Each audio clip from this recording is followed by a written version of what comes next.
The Praetorian Guard were the most trusted bodyguards in history, and they ended up selling their own empire. They were elite soldiers. They started as protectors. Then they became kingmakers. I want to talk about how a military institution rots from the inside, how it gets to the point of auctioning off the world's greatest superpower. There was a fortress inside Rome. It became a den of conspiracy, and the frontier armies, they finally had enough. That's the story. It's about the cost. What it costs when loyalty becomes a transaction. Augustus didn't set out to create a monster. He was just solving a problem. Roman generals had always had bodyguards, picked men from their own legions. But Augustus, after the civil wars, his position was new. It was fragile. He needed a permanent solution for his safety, right there in Rome, so he formalized it. He created the Praetorian Guard. He gave them a permanent fortified camp, the Castra Praetoria, just outside the city. That was the masterstroke, and looking back, the original sin. For the first time, you had a large, organized military force inside the city walls. The message was clear. The Republic, the Senate debating power, that was over. Real authority rested with the man who commanded the guards at his gate. Think about the practical difference. A legionnaire on the German frontier served 20 years for standard pay. A Praetorian in Rome served 16 for more money. They had better equipment, better living conditions. They were the elite. Their loyalty was bought. Paid for with gold and privilege straight from the emperor's treasury. That created a powerful relationship, a toxic one. The guard's duty wasn't to the Roman state anymore. It was to the individual who funded their status. Their purpose shifted from protecting the office to protecting the person, as long as he kept favoring them. Augustus probably saw it as an investment in stability. He concentrated power to prevent more civil war, but in doing that, he made the whole system dependent on the goodwill of one military unit. A unit that lived right next door. The frontier legions, the real backbone of Rome, were hundreds of miles away. So in a crisis, who did you need to convince? The Senate or some ambitious politician? They didn't need the distant armies. They needed the 9,000 men having breakfast just beyond the gate. The stage wasn't set for betrayal, not exactly. It was set for a transaction, a dangerous new kind of transaction. The price of the throne was going to be negotiated. That fortress changed things. Tiberius built it, the Castra Praetoria, a permanent military camp inside Rome's sacred boundary. For centuries, tradition said no armies inside the city. Soldiers were for the frontiers, but here was this walled fortress holding thousands of the best troops right next to the Senate. It was a statement. The old rules were over. Power didn't come from debate or law anymore. It was guarded by men with swords behind high walls and the psychology of the place. The Praetorians lived together there, trained together, were paid together inside that secure compound. They developed a group identity separate from the citizens outside. Their loyalty was to each other and to their commander, not to some idea of Rome. Inside those walls, rumors could spread. A grievance over pay, resentment toward an emperor. It could all simmer in private, away from the public. The fortress gave them a space to conspire. It turned them from a protective detail into a political faction with its own headquarters. For every emperor after, the Castra Praetoria was a double-edged sword. It was his insurance policy, a dedicated force to defend him, but it was also a reminder. His safety, his hold on the throne, depended on the mood of the men in that fortress. They were his guardians, but they were also his landlords, and they knew it. The geography made it clear. The emperor lived in his palace, a symbol of civil authority. The guard lived in their fortress, a symbol of military power, and the two were in a permanent, uneasy conversation. This concentration of force in one place, That's what let them act as one. They weren't scattered, they were a single, unified block, a block that could decide the fate of the world in a single night within their own walls. The system held together as long as the man in the center was there. Then Nero died in 68, and that left a void, and the fortress by the gate, that fortress now held all the power. What came next was a year of chaos. A year that showed the Praetorian Guard weren't just protectors anymore. They were the ones who made emperors. The year of the 4 emperors, that's what historians call it. But you could call it the Guards' first big auction. Their first pick was Galba. He was a governor from Spain, respected. They declared him emperor. They thought his age, his experience, that meant stability. But Galba made a mistake, a fatal one. He wouldn't pay the donative, the huge cash bonus. The Guards saw that as their right, their reward for giving him power. And he talked about discipline. He talked about treasury funds to men who just handed him the world. That sounded like ingratitude. So the soldiers who'd proclaimed him emperor, they turned on him. In the Roman Forum, the message was clear. Loyalty had a price, and it wasn't negotiable. Now they needed a new candidate, someone who understood the rules. They found Otho, a friend of Nero's, and he promised them the gold. He promised what they demanded. With the Guards' swords behind him, Otho became emperor.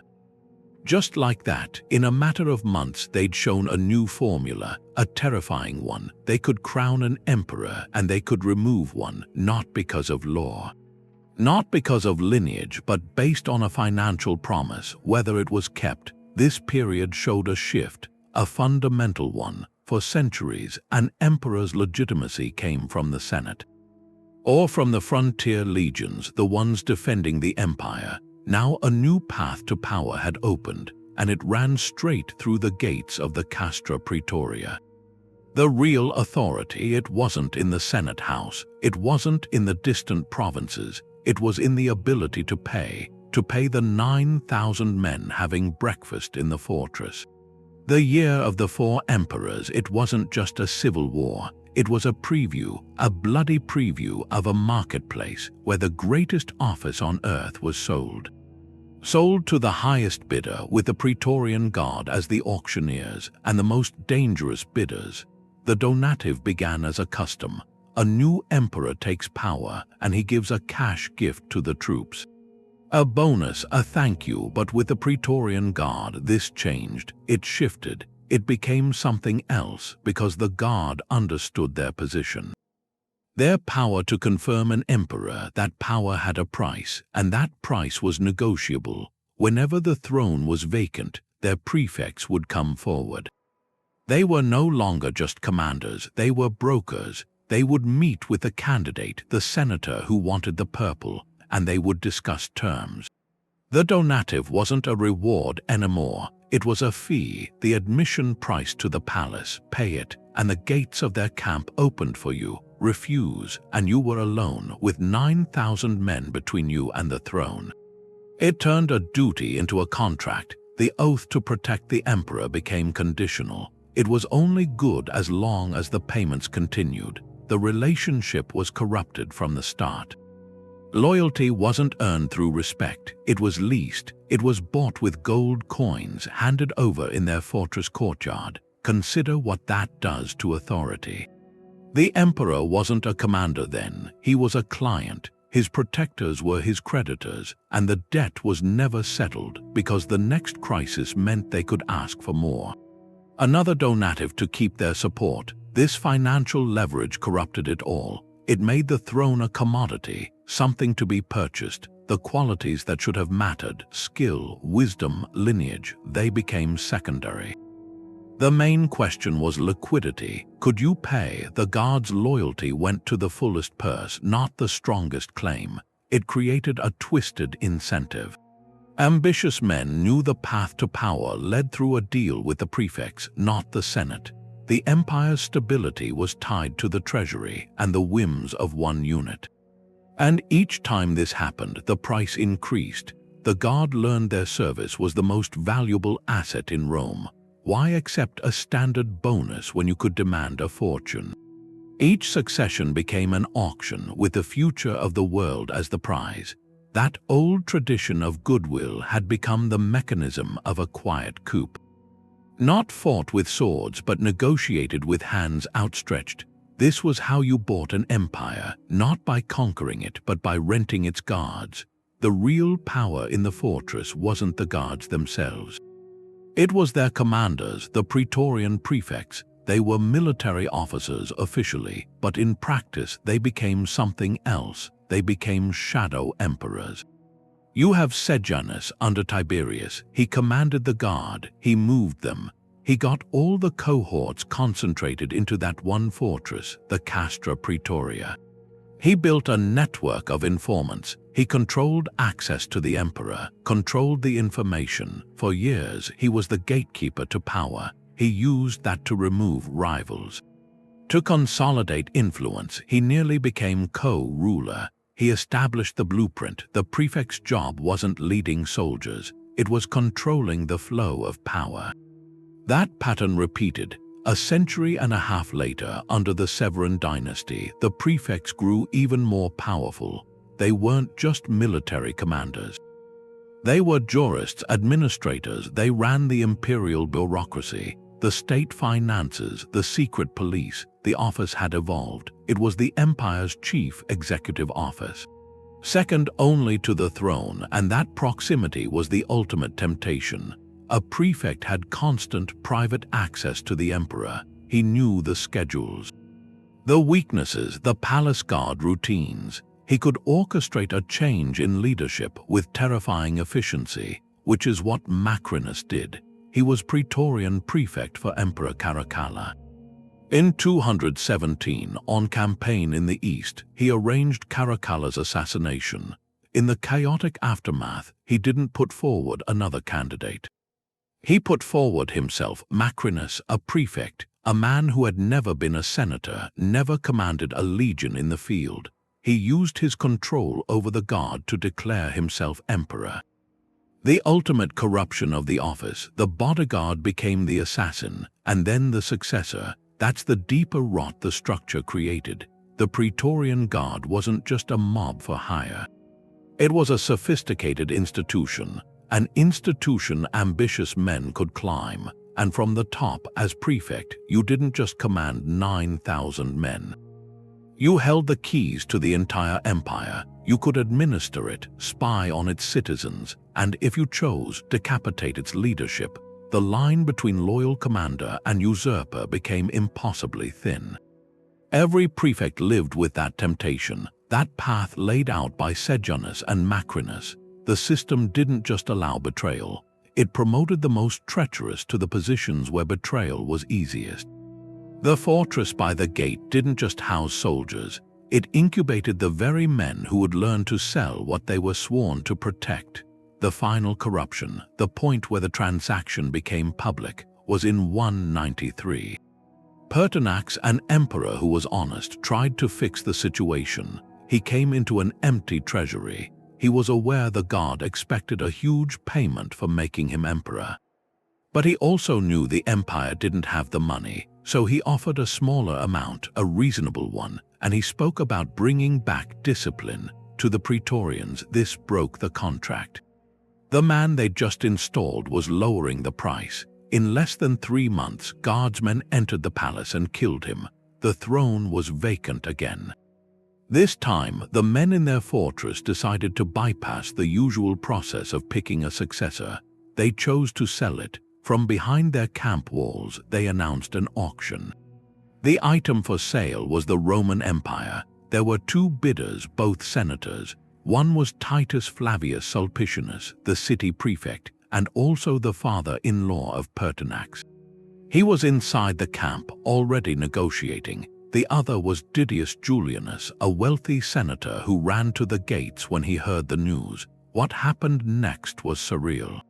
The 2 men didn't bid with gestures or quiet signals.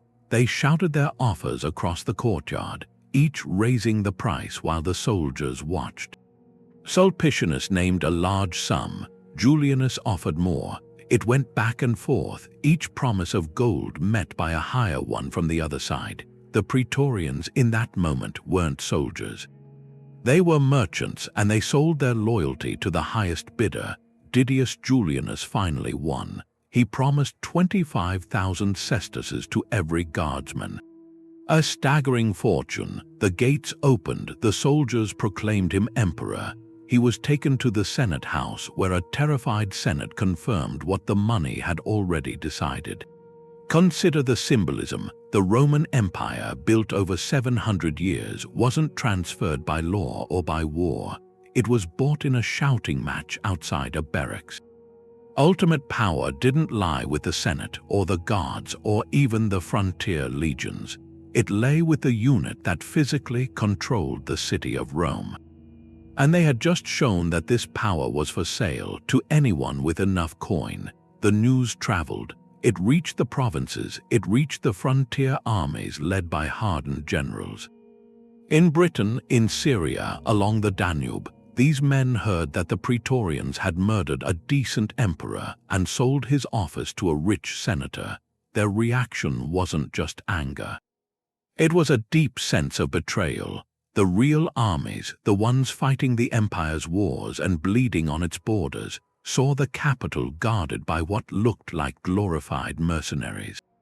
And they decided to act. 3 powerful generals, Pescennius Niger in Syria, Clodius Albinus in Britain, and Septimius Severus on the Danube, all declared themselves emperor.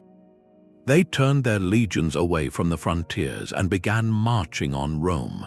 The auction of 193 didn't just create an emperor, it started a civil war. Because the rest of the Roman world finally saw the truth. The bodyguards had become the owners, and they were selling off the furniture. The auction in Rome, the shouting, the bids, that news traveled. It reached the frontiers, and on the frontiers there was no cheering. There was a quiet, deep anger. The legions, the ones on the Rhine, the Danube, out in the eastern deserts. They were the empire's real foundation. They lived in hard camps. They faced enemies constantly. Their pay was a small piece of what the Praetorians got. The Praetorians just guarded a palace. To these frontier soldiers, the auction was the last, the final insult. It was a group of city guardsmen who'd never stood in a battle line, selling the very thing these soldiers bled to defend. The reaction came fast. It was like a tremor in the ground. 3 generals, each one commanded legions, hardened men. They refused to accept the outcome of that shouting match at the Praetorian fortress. In Syria, the armies declared Pescennius Niger emperor. In Britain, the troops did the same for Clodius Albinus. And on the Danube, in Pannonia, Septimius Severus heard the news. He saw his chance. He was a sharp commander, relentless. He immediately had his legions swear an oath, not to Didius Julianus, the man who bought the throne. They swore to Pertinax, the murdered emperor. Severus declared himself Pertinax's avenger. This wasn't a grab for power, he said. It was a righteous punishment.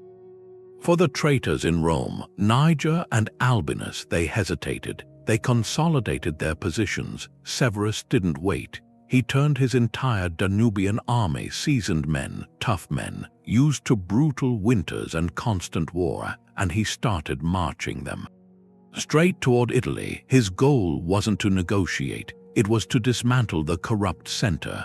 For the first time, the Praetorian Guards' authority, their urban power, faced a direct challenge. From the military force it was supposed to represent, their power existed inside walls, inside their fortress, inside the city. It evaporated the moment real soldiers from the real wars decided to walk toward them. Back in Rome, panic. Didius Julianus, the emperor from the auction, tried to prepare a defense. He ordered the Praetorian Guard to fortify the city, to dig trenches, to man the walls. But the response from the fortress was telling. These elite troops, so bold in a palace courtyard, had no experience with a field campaign. They'd grown used to their privileges. To policing the city, not to facing a battle-hardened legion in open conflict.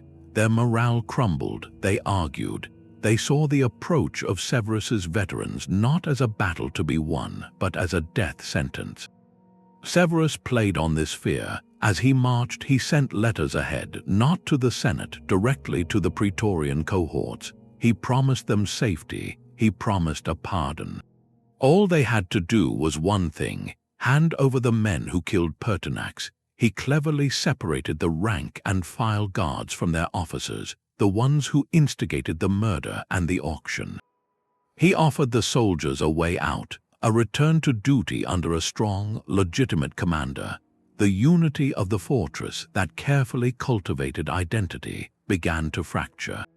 Under the weight of an approaching army and a very simple choice, the Praetorians' fatal weakness was now exposed. Their authority was a phantom, sustained by tradition and location, but hollow. Utterly hollow when confronted by genuine military might. They'd spent decades becoming political operators, masters of palace intrigue, but they'd forgotten how to be soldiers. And in the end, the empire wasn't ruled from a gilded throne room. It was ruled by the will of the men who held its borders. Those men were now marching south. And they were coming to collect a debt. The bill for the auction and for a century of corruption was about to come due. Septimius Severus came into Rome. He wasn't there to conquer the city. He was there as an executioner. He came for justice for Pertinax, and he came for the men who had turned the throne into a marketplace. His legions from the Danube secured everything. Their presence was a silent, terrifying thing next to the gilded guards in their fortress. The Senate confirmed him as emperor. They were relieved, but the real work hadn't started, the reckoning. The Praetorian Guard was still in their camp. They had accepted his promise of a pardon. They thought they'd be absorbed into his new regime, maybe with a stern lecture. They didn't understand his contempt, how deep it went. Severus was a strategist. A direct assault on their camp would be bloody, messy. It would make martyrs. He wanted something more than a battle. He wanted a ritual, a public humiliation, a dismantling of their identity. So he gave an order. The entire Praetorian Guard was to assemble on the Campus Martius, the old field of Mars. They were to come in parade dress. But without their weapons, without their armor. The reason given was a formal address from the new emperor and the payment of their donative, the money he'd promised. It was a test of their obedience, wrapped in the promise of their favorite reward. So picture it, thousands of guardsmen, the elite of Rome, marching out of their fortress unarmed. They must have felt a strange mix, anxiety and anticipation. They were going to be paid. Severus was honoring the deal. They assembled on the open field. A brilliant sea of polished helmets and crisp tunics, but feeling exposed without the weight of their swords. Then Severus appeared, and with him not treasury officials with chests of gold, but the grim ranks of his Danubian legionaries, veterans with scars and hard eyes. These soldiers quietly encircled the field. The trap was now visible. There was no speech about unity, no distribution of coin. Severus stood before them and delivered a verdict. He denounced them for the murder of Pertinax, for the disgrace of the auction, for a century of corruption that had brought the empire to the brink. Their service was terminated, effective immediately. The Praetorian Guard, the institution founded by Augustus, was disbanded. Then came the details of the sentence, each one designed to strip away their pride. They were commanded to remove their distinctive uniforms, the symbols of their elite status, right there on the field. They were forbidden from ever coming within 100 miles of Rome. The penalty for disobedience was death. Their fortified camp, the Castra Praetoria, would be occupied by Severus's own troops. This wasn't a military discharge. It was a social annihilation, a political annihilation. These men, who had lived for generations as the privileged masters of the capital, were cast out. They could not return to the city they had dominated. They were sent away in disgrace. Their power was revealed as a phantom, entirely dependent on the tolerance of the real army. Severus hadn't slain them. He did something worse. He made them irrelevant. He showed every citizen, every soldier, that the fearsome Praetorian Guard could be rendered helpless with a single command. Their aura of invincibility dissolved on that field, replaced by public shame, but Severus was a practical man. Rome still needed a bodyguard, so he built a new guard. This time, he drew its members not from Italy, but from the bravest legionaries of his Danubian armies. He filled the ranks with men whose loyalty was to him personally. To the general who had led them to victory and to Rome, it was a clean slate, or so it seemed. In purging the old corruption, Septimius Severus made one fatal mistake. He reaffirmed the very principle that had caused the problem. He proved once again that the throne rested not on law, but on the loyalty of the soldiers closest to it. He simply swapped one set of guards for another. The structure remained, the fortress remained, and the lesson for the next ambitious prefect, or the next legion on the frontier, was now perfectly clear. Power in Rome could be taken by force if you were strong enough to march on the city and confront the men at the gate. Severus had not solved the crisis of the Praetorians. He had merely reset the clock and handed the same weapon to a new set of hands.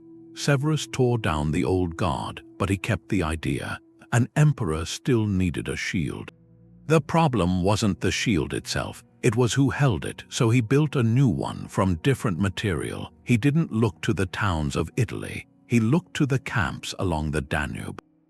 His own legions, the men who marched with him to Rome, men whose loyalty was proven in battle, loyalty to him personally, he brought them straight into the new Praetorian cohorts.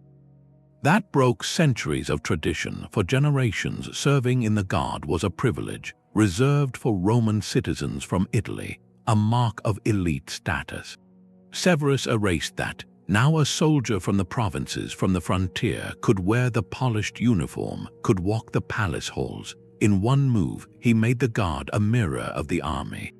It was no longer an insular club. It was a reward for frontier service, a promotion for the best legionaries. That shift had an effect. The new Guardsman didn't see himself as separate. He was one of them, just in a better post. His identity was tied to his legion, and to Severus, the commander who promoted him. That created a personal bond between the emperor and his protectors, but it also militarized the heart of the state. The capital was now garrisoned by men shaped by the camp and the march. Not by Senate politics, not by city culture. Severus also made the Guard larger, much larger. He doubled its size from 9 cohorts to 10, with more men in each. He wanted a force that wasn't just ceremonial. He wanted a strategic reserve, an imperial fire brigade ready to deploy on campaign. That made practical sense. The empire faced threats on multiple frontiers. Having a large, elite core of veterans attached to the emperor was sound, but this expansion had a hidden cost. The old, smaller Guard developed its political power because it was tight-knit. They lived together, they thought alike, they could act as a single bloc. Their insularity bred a unique identity, an esprit de corps. That's what let them act as kingmakers, by flooding the ranks with thousands of new men from different legions. By making it so large, Severus diluted that identity. The new Guard was more professional, more militarily effective, but also more anonymous. Its loyalty was to the imperial office, to the man who filled it. Not to the Guard as an institution. In solving the problem of a rogue bodyguard, he created a different vulnerability. He tethered the throne even more tightly to the army. He made the capital a military camp, and he set a precedent for a century. The emperor's authority now rested on the loyalty of the soldiers he commanded in the field. Who then became the guards at his door? He didn't remove the sword from the heart of power. He just handed it to a different set of hands and made the blade much larger. The question was no longer if the Guard would intervene. It was when the next general leading the next frontier army would march on Rome to claim his right to reshape the protectors in his own image. The cycle of military power wasn't broken, It was institutionalized. The fortress was rebuilt, but its shadow stayed. Rome's 3rd century was a crisis, a storm, and the Praetorian Guard was right at the center. Emperors kept rising and falling so fast, often killed by their own soldiers. The Guard wasn't starting grand auctions anymore. They were career legionaries now. Their power was more reactive, like a pressure valve inside the palace. An emperor's survival meant reading their mood, and when the frontier armies lost confidence in an emperor, that feeling would echo.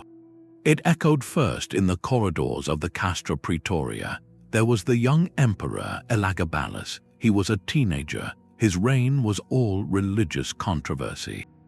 He tried to put a single Syrian sun god above the entire Roman pantheon. That alienated the Senate, and it alienated the military. The Praetorians watched him.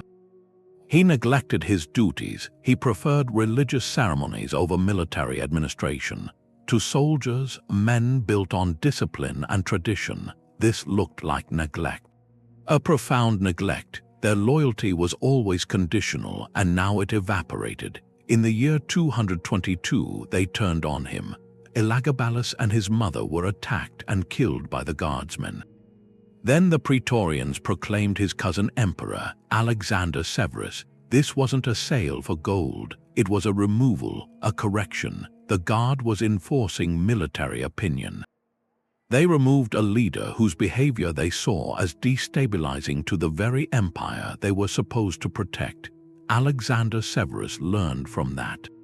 He tried to rule with the Senate's advice. He tried to keep the army's loyalty, but the 3rd century brought impossible challenges. Germanic tribes were pushing across the Rhine and the Danube. A revived Persian empire threatened the east. Alexander's campaigns were cautious. He tried to negotiate payments to the Germanic tribes. His own troops saw that as weakness. Not diplomacy. To the Praetorians and the frontier legions, this was military incompetence. Again, the frustration from the frontier camps reached the capital. In the year 235, while on campaign in Germania, the army mutinied. The Praetorian prefect, a man named Vitalianus, was likely part of the plot. Alexander and his mother were killed by their own soldiers. The Guard, even far from home, they participated. That pattern showed their new role. They weren't the sole arbiters of power in Rome anymore. They had become the most sensitive instrument of a broader military will. If the legions on the border grew restless, then the emperor's personal guards became his most immediate danger. Their presence meant perpetual insecurity. Every emperor after Severus, no matter how strong, he governed with that knowledge. The men standing outside his door held a veto. A veto that could be triggered by a military defeat, or an unpopular policy, or a rumor about pay. The legacy of the auction, the murders of Pertinax and the others, it cast that long shadow. It made trust impossible. The relationship was purely transactional, but the currency wasn't just gold anymore. It was competence, it was victory. An emperor had to constantly prove his worth to his protectors. He had to know that the moment he seemed weak or unlucky, the sword could turn. The Praetorian Guard had become the empire's most dangerous thermometer. It measured the fever of military discontent, and it often decided to break the glass. The Praetorian Guard's last gamble was a fight for Rome's soul. By the early 4th century, the empire had split between rulers. In the west, Maxentius held Rome. His power base was the old capital. His most loyal troops were the Praetorian Guard. They saw him as their champion, a traditionalist upholding the old ways. In the north, Constantine commanded the legions of Gaul and Britain.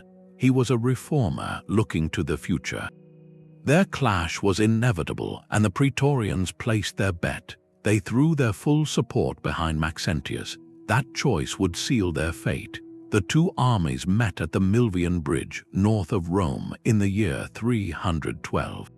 Constantine's forces, hardened by frontier campaigns, advanced. Maxentius's army marched out to meet them, with the elite Praetorian cohorts at its core. The Praetorians fought with a desperate ferocity. They weren't just defending an emperor, they were defending their entire world, their privileged existence. The idea of Rome as it had been, but ferocity was no match for Constantine's tactical skill and his veteran troops. The battle turned. In the chaos of retreat, Maxentius fell into the Tiber River and was lost. His army shattered, and the Praetorian Guard, having staked everything, was virtually wiped out on the field.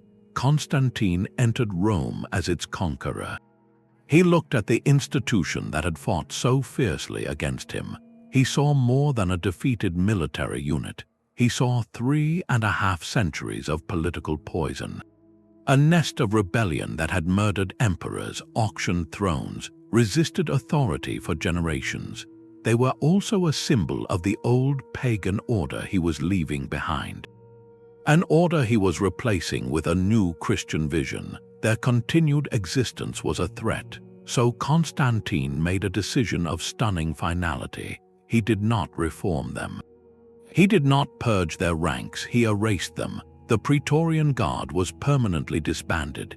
Every surviving member was dismissed. Their famed fortress, the Castra Praetoria, that looming symbol of military power inside the city walls, was ordered torn down. Its stones were dismantled and scattered. The physical heart of the Guard was demolished. The units were broken up, their members sent to distant frontiers. In one sweeping act, Constantine removed the most infamous power broker from Roman politics. The bodyguard that had sold the empire was no more. The silence that followed was profound.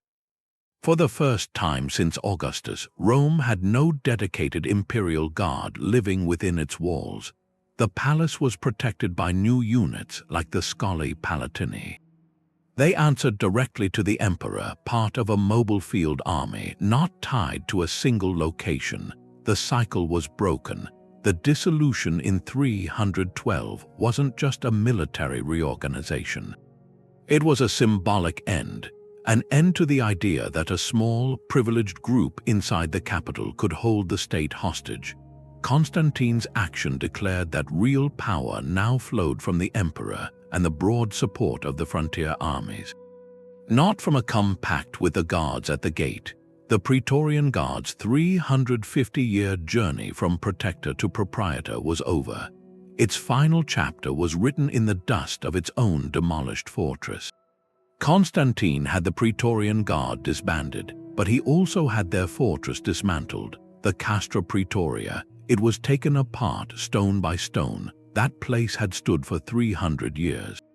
It wasn't just a barracks, it was the physical center of a political idea. The idea that real power in Rome was behind those walls, not in the Senate. Taking it down was a public erasure. They removed the architecture of military intimidation from the city's center. The stones were repurposed. Many were hauled off for new construction. Some even went into the early Christian churches. It was a symbolic act. The empire was building its future with the rubble of its corrupt past. The old power structure was broken down and recycled. The empty space where the fortress stood left a scar. For generations, the outline of its foundations was still visible in the ground, a ghostly imprint. For any Roman walking past, it was a silent lesson, a reminder of that dangerous compact between emperor and guard, a compact that defined an era and nearly destroyed it. This showed how completely Constantine meant to break the cycle. Imperial legitimacy wouldn't be negotiated with soldiers in a courtyard anymore. It would come from a new source. From Christian divinity with the emperor as God's representative, and from a new capital, Constantinople, a city built from scratch without Praetorian politics. The empire's center of gravity shifted east, away from the old, haunted capital. The end of the Guard and its fortress closed a long chapter. It was the final admission. Concentrating that kind of privileged military force inside the state was a fatal flaw. A flaw baked into the system by Augustus himself. For centuries, the Praetorians existed in that space.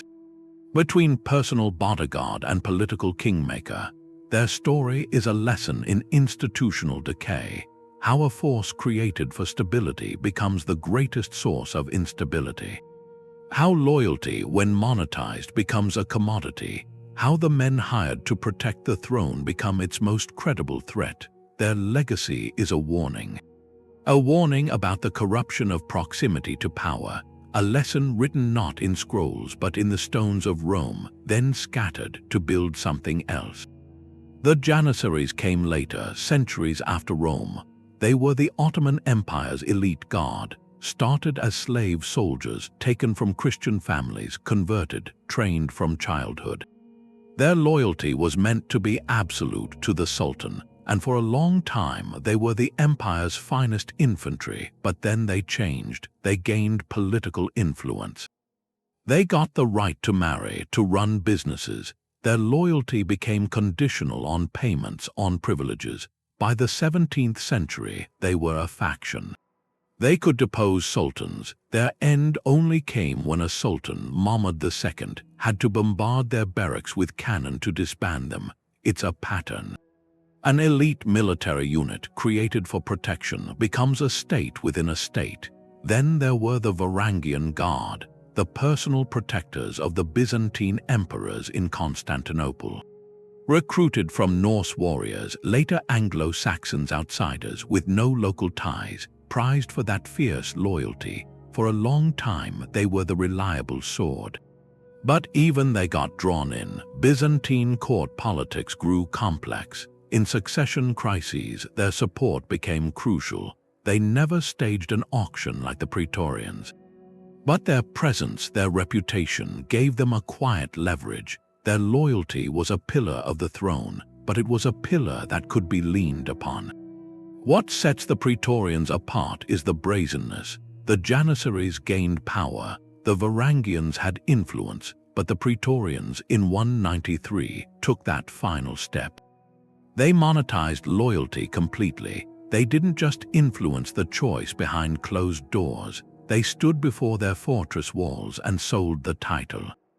Publicly, to the highest bidder, they turned the sacred office into a commodity. That moment remains unique, a pure transaction of ultimate power. Looking at these parallels, a challenge comes into focus. A ruler needs a force he can trust, often drawn from outside, so their loyalty is solely to him. He gives them elite status, better pay, special privileges. To bind them close, but in doing that, he creates a new interest group, one that becomes aware of its own indispensability. Over generations, that awareness hardens into entitlement. The protectors learn their cooperation is the key to the throne, and once that lesson is learned, the relationship inverts. The servant becomes the master because he controls access to authority itself. The lesson isn't that elite guards always betray. It's that concentrating military prestige, political access, and a separate identity in one small unit that plants a dangerous seed. That seed grows in the capital, where whispers travel fast, where the rewards for changing sides are immense. The Praetorians, the Janissaries, they show us the mechanisms designed to ensure a ruler's safety can, over time, become the greatest threat to the stability they were meant to guarantee. It's a paradox. The walls you build for protection can become the prison you can't escape. That contradiction was there from the start. Augustus gave them a better deal than any other soldier. More money, shorter terms, a life in Rome that wasn't just generosity. It was an investment. He was buying their loyalty, insulating himself from the political chaos that ended the Republic. He was creating a military elite separate from the common legionary, whose main interest would be the stability of the man who paid them, and for a time it worked. The privilege created a bond, but privilege can curdle into entitlement. Over generations, the Guardsmen stopped seeing their higher status as a gift. They saw it as a right earned by their position as the final arbiters of power in Rome. Their camp wasn't just a barracks, it was the empire's choke point. And they knew how to squeeze, so the loyalty that was bought became itself something for sale. The relationship flipped. the emperor was no longer the patron rewarding service. He was the client perpetually in debt to his protectors. Every time the throne was empty, that debt came due. The donative was an interest payment on a loan of power. And if an emperor tried to change the terms like Pertinax did, the lenders called in the full debt immediately and with violence. This turned protection into a cold, continuous negotiation. The oath a guardsman swore wasn't to Rome or to the imperial office. It was a conditional contract with the man currently in the palace, a contract that could be voided for non-payment or for any slight to their honor. Think of the effect this had on authority itself. An emperor's legitimacy should come from law, from lineage, from the consent of the governed and the armies. But in the shadow of the Praetorian camp, legitimacy was a matter of liquidity. Could you meet the price, and could you keep meeting it, that made the throne perpetually unstable?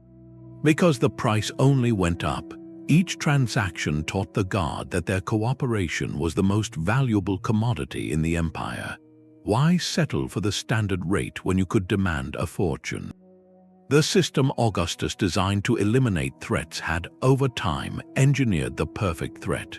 A threat that lived inside the palace walls, that wore the imperial uniform, and that knew its own value down to the last coin.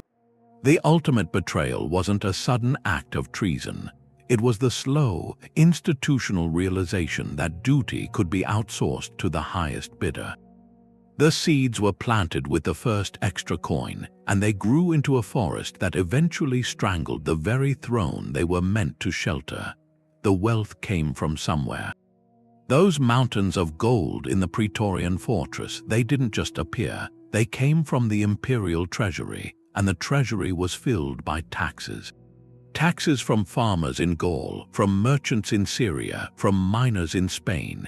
The whole empire's economy was being tapped. Not for roads, not for the borders, but for one loyalty payment. In Rome, think about the scale. A legionary's salary might be a few hundred sesterces a year.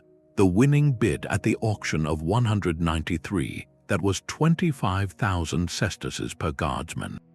For thousands of men, that one transaction could drain years of revenue from a province, and this wasn't a one-time thing. Every new emperor, every threat to their position meant another demand. Another massive outflow of capital. It created a cycle. The money wasn't being invested. It wasn't buying grain for the cities or new armor for the legions. It was handed over, then hoarded or spent on luxury goods in Rome itself. Economists call that a transfer payment, wealth moving from one group to another without producing anything new. It was consumption, not creation. The coins sat in a strongbox or were melted for jewelry instead of circulating, instead of paying engineers or builders or suppliers. The economic lifeblood was being siphoned into a closed loop, a loop that began and ended in the barracks. The consequences spread out. To meet these cash demands, emperors turned to desperate measures. Especially in the 3rd century, one method was to debase the currency, mint new coins with less silver, less gold, mix in copper or lead. You could pay the Praetorians the promised number of coins. But each coin was worth less. That was a hidden tax on everyone who used Roman money. It caused inflation, hurt ordinary citizens, hurt soldiers whose pay bought less. The other method was to raise taxes. Provincial governors faced quotas, demands for more revenue to send back to a capital with a bottomless appetite. That bred resentment in the provinces. The people who felt the weight weren't the senators in Rome. They were the communities far away, who saw their work converted into donatives for soldiers they'd never see. Soldiers who provided no benefit to their security or their prosperity. So the Praetorian Guard, in securing their own status, helped weaken the structure they were meant to support. They contributed to imperial bankruptcy, to a devalued currency, to a tax burden that strained the loyalty of the empire's subjects. Their corruption had an economic cost. It made the state poorer, less resilient, more fragile. Just as outside pressures were growing, they weren't just selling the throne, they were slowly bankrupting the empire that throne represented. Turning their duty into a kind of institutional plunder, the bill for their loyalty was paid by every citizen, in coin that was worth less every year. Rome saw the change. At first, the Praetorian Guard in their armor was supposed to be reassuring. They were the strong arm of the new peace, the Augustan order. A symbol that the civil wars were over, replaced by a permanent stability. Their parades were spectacles of imperial might. For someone in the Forum, these men meant safety. The safety of the emperor meant the safety of the state. That meant peace for commerce, for family. They were the necessary guardians of a fragile world. But that perception curdled slowly, then all at once. The turning point was visibility. They weren't distant heroes on a frontier. They were the police in the city streets. Breaking up riots, enforcing unpopular decrees, standing as silent, armed witnesses in the Senate. Their power was intimate, it was local, and when that power was used not to defend Rome, but to dictate its leadership, the public view shifted. From respect to fear, the auction of 193 was the moment the mask fell. For the citizens, it wasn't a secret palace intrigue, it was a public scandal.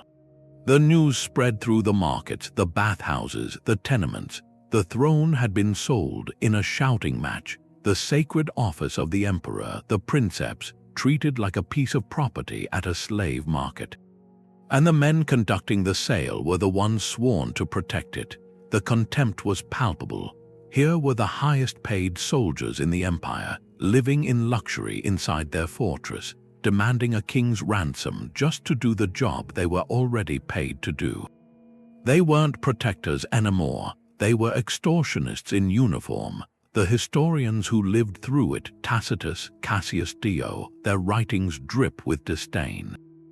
They describe the Guard not as noble defenders but as a violent, fickle mob, enforcers for tyrants like Nero, the perpetrators who cut down emperors in their own homes.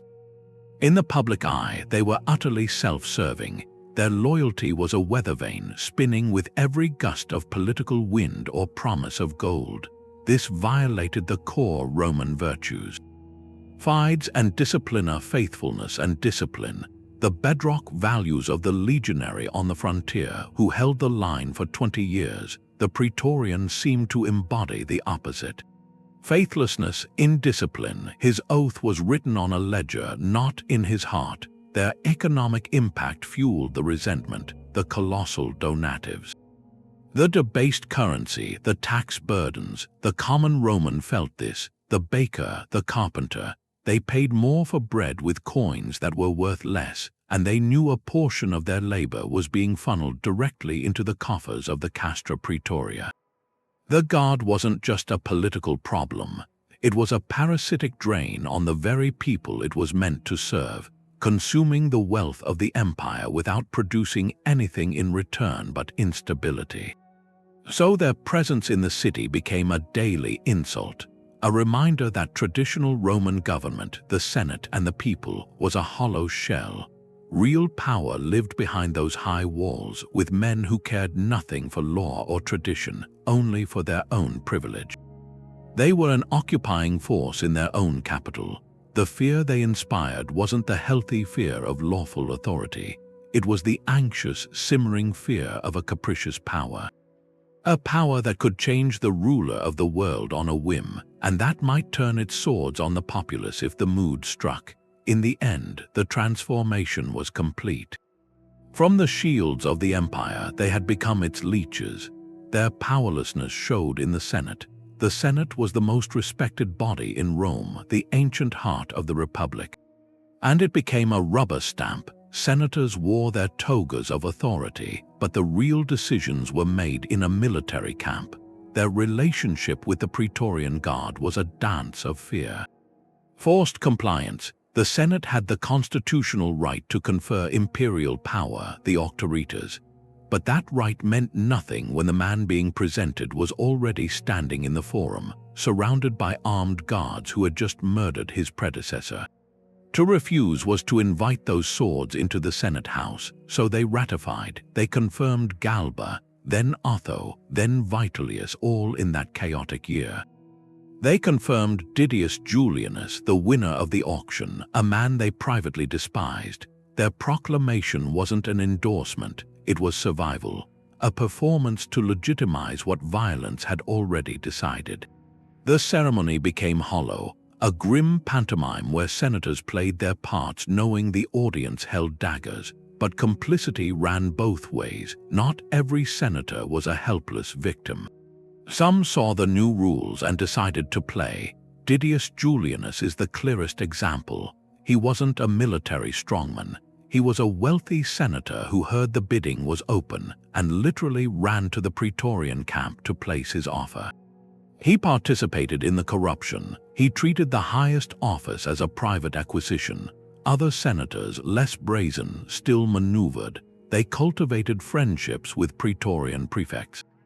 They whispered promises of future rewards in exchange for support. They used the guards' violence as a tool to remove their own rivals by feeding rumors to the prefects about disloyalty. This created a moral rot within the Senate itself.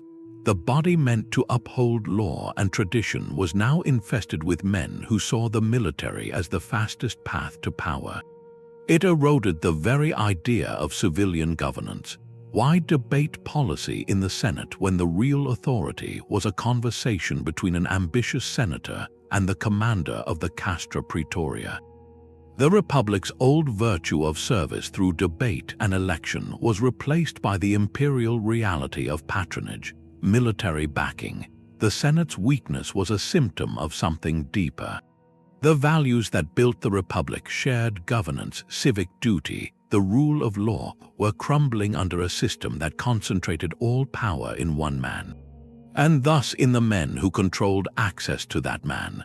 The Praetorian Guard didn't just undermine emperors, they made the Senate irrelevant. They turned that venerable institution into a frightened audience, forced to applaud every new act of violence staged by the soldiers at the door. Their silent consent, bought by fear or ambition, was the final surrender. Rome's civilian soul gave way to its militarized body. The name just wouldn't go away. Long after their fortress was gone, the stones hauled off, that part of Rome was still called the Praetorium. Maps kept the name, local memory kept it. It was a ghost name clinging to the empty space, a kind of scar in the language, right where the institution had been. The building was gone, but its shadow stayed on the city's map.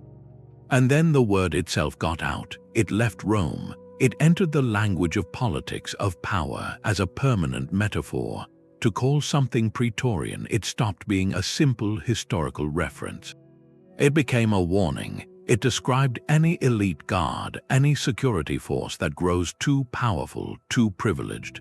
A force that forgets its duty to the state and remembers only its loyalty to itself. That sees its role not as protection but as patronage. The story of the Guard gave us the blueprint for a certain kind of corruption, the kind where the defenders become the arbiters. For the next 2,000 years, political thinkers would reach for this example. Enlightenment philosophers like Montesquieu, writing about the separation of powers, they saw in the Praetorians a perfect case. They showed the mortal danger of letting military power concentrate inside the political center without firm civilian control. The lesson was stark.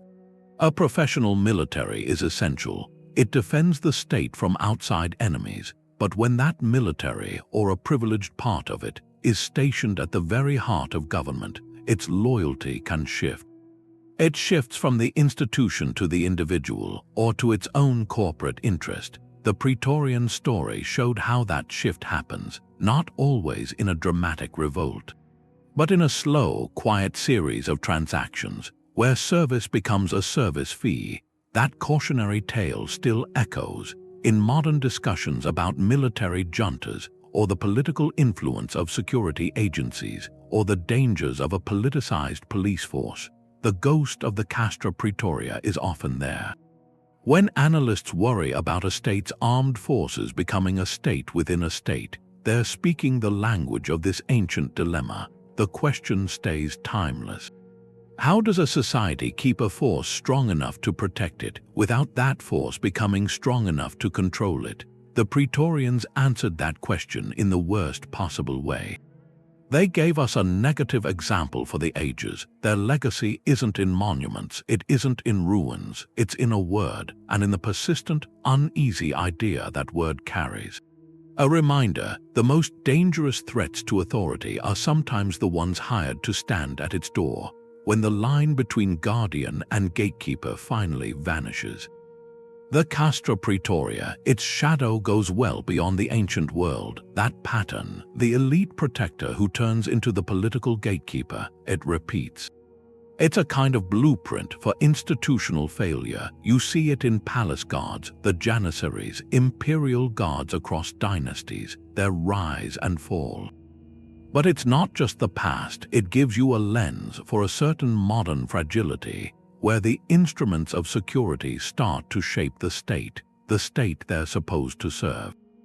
Think of a nation where the military or an internal security force gets so powerful, so politically connected, that its leadership becomes the kingmaker. The troops' loyalty isn't to the constitution anymore, not to the civilian government, it's to their commanders, to the privileges those commanders provide.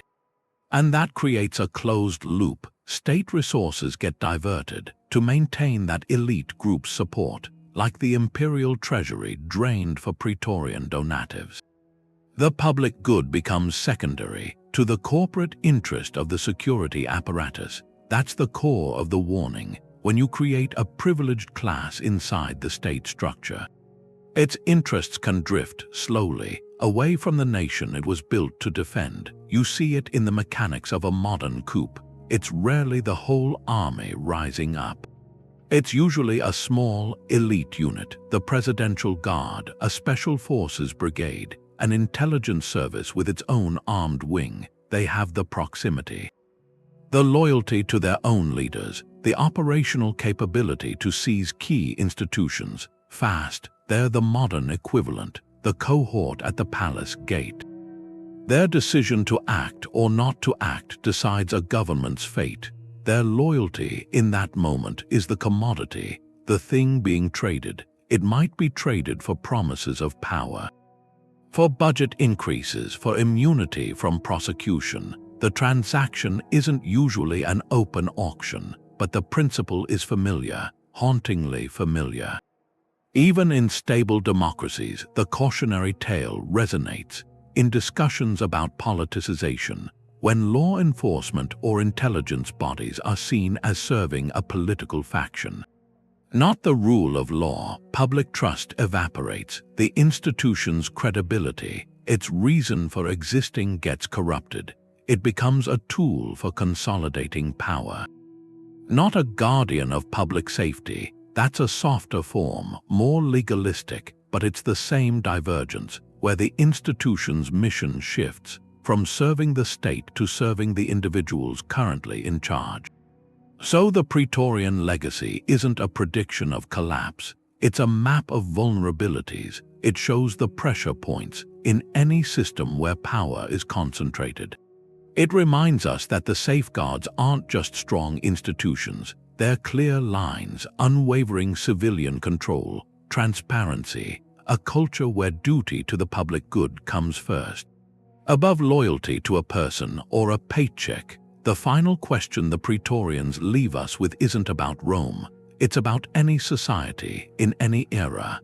How do you make sure the shields you raise for protection never become mirrors, just reflecting the ambitions of the people holding them?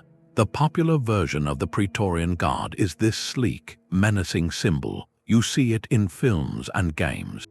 Faceless figures in black armor moving with silent, robotic efficiency. They're the ultimate enforcers, an anonymous wall of muscle and steel. That image is compelling.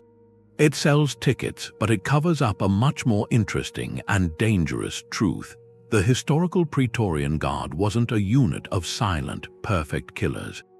They were deeply human, and that humanity is where the real danger was.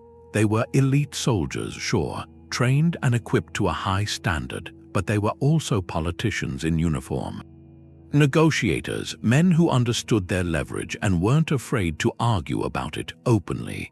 At their worst, they could act like a disorganized mob, driven by rumor and the promise of gold. The myth gives us a cool, clean villain. The reality gives us a messy, urgent lesson. Take their appearance. That iconic black armor from modern depictions is a complete invention. Roman military gear was practical. It was about visibility and intimidation on the battlefield, not stealth. A Praetorian guardsman on duty in Rome would have worn polished bronze or iron. A red tunic, a helmet with a crest or plume. He looked like a Roman soldier because he was one, just a better paid one stationed in the capital. Portraying them in black is a visual shorthand. It codes them as sinister, secretive, separate, but their power didn't come from secrecy. It came from a brazen, public presence. Their fortress wasn't a hidden lair. It was a landmark. Their corruption wasn't whispered in shadows. It was announced with shouted bids in a sunlit courtyard.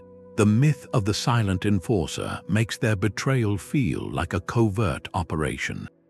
The reality is far more shocking. They murdered emperors in broad daylight. They sold the throne in front of their barracks. That means the corruption was out in the open.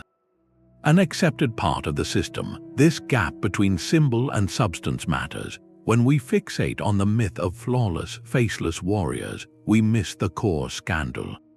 Their martial prowess was never in serious doubt, but it wasn't their defining feature. Their defining feature was their political corruption. The true danger wasn't that they were peerless fighters who might turn their swords against the state. It was that they were a sophisticated interest group. They learned to use their ordinary military role as a bargaining chip. They didn't need to be super soldiers. They just needed to be the soldiers who held the door. The myth focuses on the blade. The history focuses on the hand holding it, and what that hand was willing to sell. Dispelling these fictions isn't about nitpicking details. It's about reclaiming a more complex and more cautionary truth.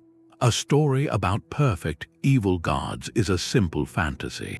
A story about well-paid, ambitious, fallible men who slowly twisted their duty into a racket, that's a human story. It's a story about institutional decay. About how privilege corrodes purpose. About how a system designed for security can, through a series of rational, self-interested choices, become the greatest threat to its own survival. The Praetorians weren't monsters from a myth. They were men inside a system, and understanding how that system changed them and how they changed the empire offers a reflection that lasts. Long after the credits roll on any film, we can walk where they walked. The Castra Praetoria, its footprint is still there, pressed into Rome's later walls. You see it at the Porta Praetoria gate. You see it in those massive, rough-cut blocks near the university, part of the Aurelian walls. That's the literal foundation of their power. Those stones weren't hauled away. They were reused, built into the city's new defensive belt centuries later. It's a physical metaphor, an old source of internal threat turned into a barrier against outside enemies. The fortress is gone, but its bones are still there, holding up a different Rome. Beyond the walls, the soldiers speak through inscriptions, tombstones found across the empire, but especially around Rome. They don't talk about auctions or murders, they talk about careers. A typical epitaph gives a man's name, his cohort, his century, his years of service. He might say he was born in Italy or later from a province like Pannonia or Thrace. These markers show pride, a professional identity. They wanted to be remembered for their rank in the guard, a status worth carving in stone forever.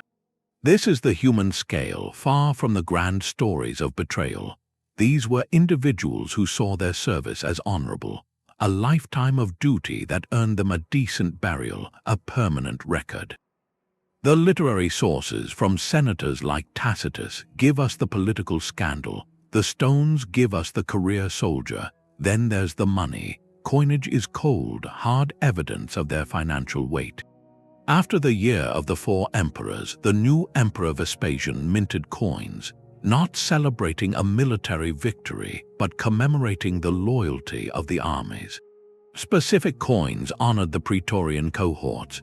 The message was clear, stamped on currency that circulated everywhere. The emperor's rule was secured by their support. Later, during the crisis of the 3rd century, emperors like Pupienus and Balbinus issued coins.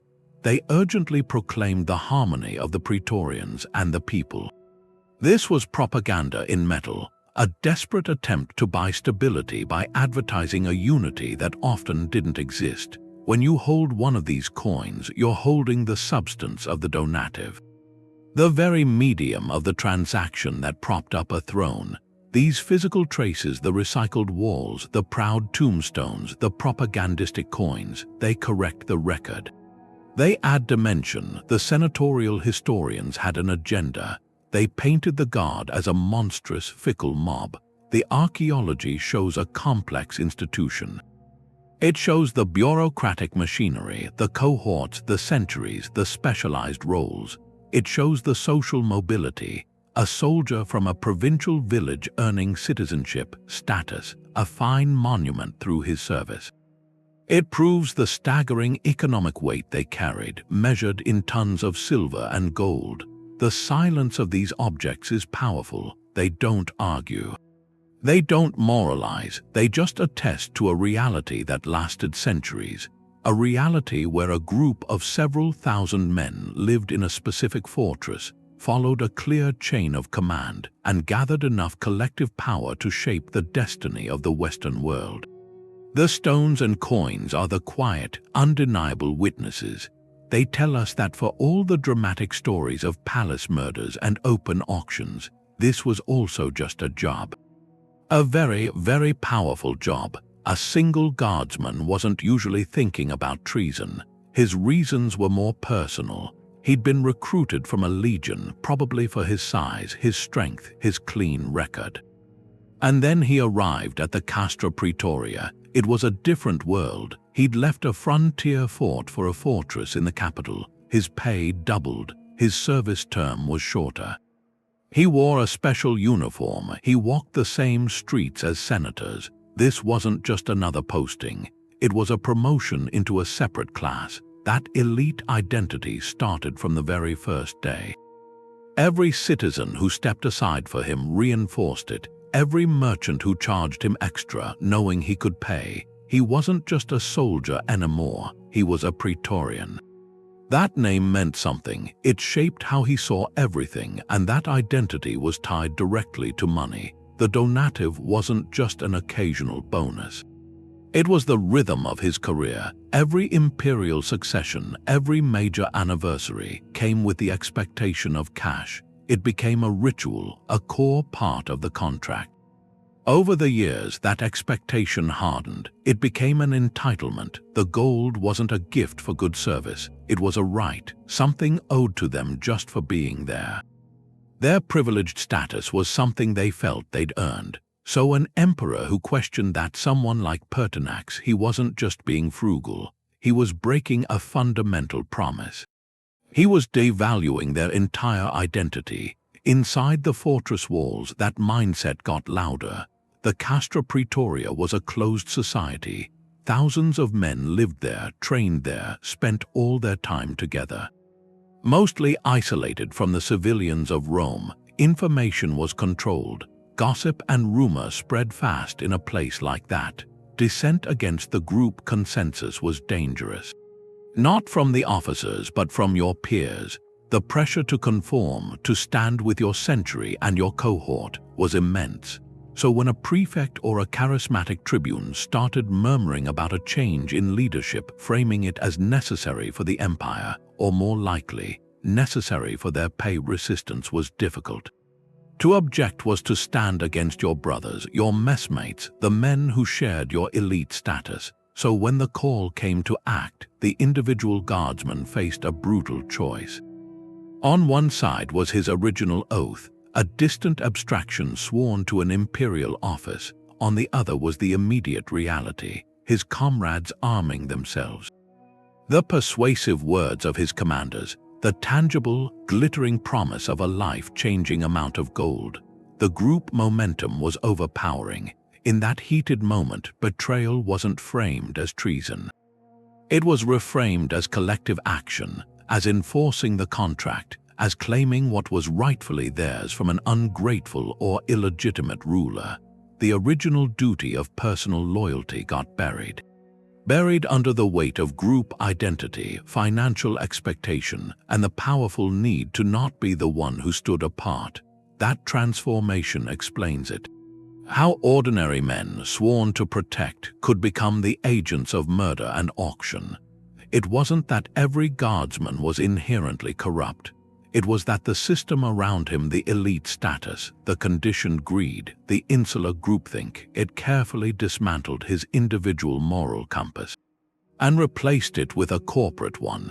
His loyalty shifted without him even noticing, from the emperor on the Palatine Hill to the man beside him in the barracks, and to the shared purse they were all promised. The capacity for betrayal became a simple function of peer pressure and promised reward, a dangerous alchemy that turned personal honor into a collective liability. Their influence went beyond the throne room. It got into policy, into the decisions that would shape the empire's future. An emperor could survive that initial deal for the crown, but then his whole reign was a negotiation. With the armed group living right next door, any proposal that touched their privileges was political dynamite, military pay. The army's budget was the single biggest expense for Rome. In a financial crisis, an emperor would logically look there for savings, but to even suggest cutting the donative or delaying a pension was to invite mutiny. The Praetorian Guard set the tone. Their reaction would be immediate and violent. Pertinax learned that, so emperors, even responsible ones, were trapped. They couldn't reform that costly system without risking their lives. That created a conservative drag on the whole state. Necessary economic reforms, the kind that might have strengthened the empire long-term, were sacrificed. To keep the short-term loyalty of the soldiers in the capital, the prefects had a more subtle influence. As the empire's chief administrators, they weren't just soldiers. They were judges, financial overseers. They ran the courier system and the grain supply. A Praetorian prefect signing a decree on taxes in Egypt, or settling a legal dispute in Gaul, that was making policy. His perspective was shaped by a military mindset: order, hierarchy, immediate logistical needs, innovation, or policies favoring civilian merchants over military suppliers might not get a sympathetic hearing. The priorities of the military elite through these prefects could tilt governance toward maintaining the army's comfort and suppressing unrest. The state's machinery began to serve the garrison as much as the citizenry. That created a feedback loop. To stay secure, the emperor had to keep the Praetorians and the army happy. Keeping them happy meant more resources for military pay and benefits, which strained the treasury. A strained treasury meant higher taxes on civilians, a debased currency which caused discontent in the provinces. That discontent could spark rebellions, requiring more military campaigns, which cost more money and demanded more loyalty payments to the troops. The Praetorian Guard enforced this cycle. It pushed the empire toward a permanent financial emergency. Long-term investments in infrastructure or diplomacy were sidelined in favor of the immediate cash transaction to keep the swords in their scabbards. The bodyguards had become a veto on the future, anchoring the state in a costly present where their own satisfaction was the primary measure of success. The empire learned its lesson, but they still needed protection. Constantine got rid of the Praetorians, but that didn't remove the need for a guard. It just meant they had to design a new one. The old model was gone for good. A single, powerful infantry unit living in a fortress inside Rome. That was over. What came next was a new system built on those hard lessons. The most prominent of the new units were the Scholae Palatini, the palace schools. These weren't foot soldiers barracked in a city, they were elite cavalry. A mobile guard that traveled with the emperor. Their structure was a direct reaction to Praetorian history. They were often stationed in different cities, or divided into smaller groups. That was intentional. It stopped them from developing that tight, insular group identity, the kind that had festered in the old Praetorian camp. A guard unit scattered across several posts. They couldn't just gather in a courtyard to plot a coup or hold an auction. This decentralization was the core innovation. The later Roman and Byzantine empires became masters of this balance. They built complex, overlapping systems of security. Instead of one Praetorian guard, you'd have several different units. The executors guarded the palace at night. The Varangian guard was recruited from outsiders, Norse, later Anglo-Saxon warriors, a personal bodyguard with no local political ties. The Tagmata were the professional central armies, but they were often kept on campaign or stationed in strategic regions, not in the capital itself. The idea was checks and balances within the military. No single commander and no single regiment would ever hold a monopoly on access to the emperor. Loyalty was fostered through competition, through division. If one unit grew restless, the others could be counted on to suppress it. Their own status depended on it.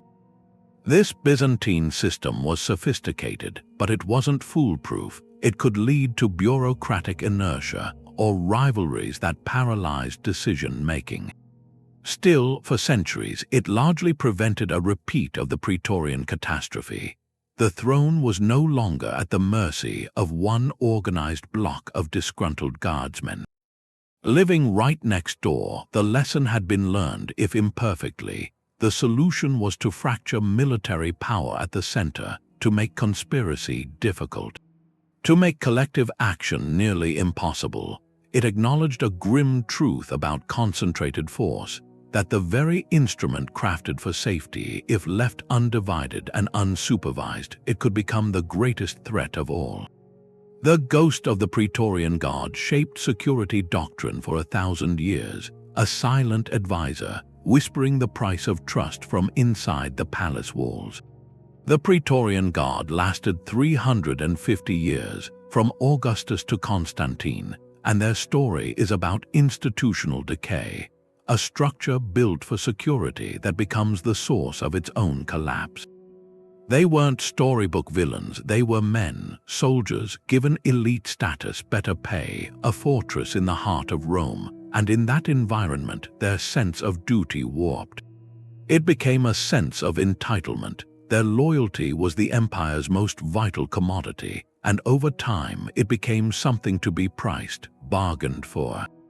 Sold to the highest bidder, their final act was that auction of the throne, a stark warning, a lesson about the price of loyalty when it becomes purely transactional. When service is measured in coin, not honor, the greatest threats to a state aren't always external armies or economic collapse. Sometimes the most dangerous vulnerability sits right at the center.